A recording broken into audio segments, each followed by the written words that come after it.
ஒரு வாட்ச்மேனோட பையன் தன்னை எந்த வார்த்தையை வச்சு கிண்டல் பண்ணாங்களோ அதே வார்த்தையால இன்னைக்கு எல்லாரையும் கூப்பிட வச்சவர் தான் சர் ரவீந்திர ஜடேஜா. இது மாதிரி இன்ட்ரெஸ்டிங் அண்ட் இன்ஸ்பைரிங்கான ஸ்டோரிக்கு நம்ம பேஜை ஃபாலோ பண்ணிக்கோங்க. 1988 குஜராத்ல உள்ள சாம் நகர்ல இவர் பிறக்கிறாரு.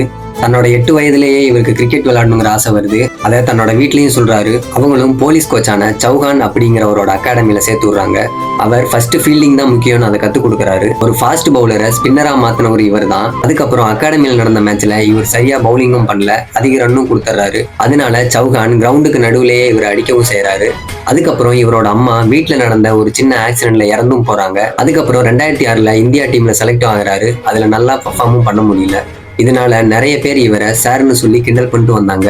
அதை பத்தி மீடியா கேட்கும்போது கிரவுண்டுக்கு நடுவுல அறையப்பட்டவன் தான், இதெல்லாம் எனக்கு பெரிய விஷயம் இல்லைன்னு சொல்றாரு. அதுக்கப்புறம் 2008ல ஐபிஎல் டீமான ராஜஸ்தான் ராயல்ஸ் அணிக்கு செலக்ட் ஆகுறாரு. அந்த வருஷமே அந்த அணி கப்பு அடிக்குது. அதுக்கப்புறம் மும்பை அணிக்கு போகணும்னு மறைமுகமா பேச்சுவார்த்தை நடத்தியதுனால 2010ஆம் ஆண்டு இவர் ஐபிஎல்ல இருந்து பேனும் பண்றாங்க.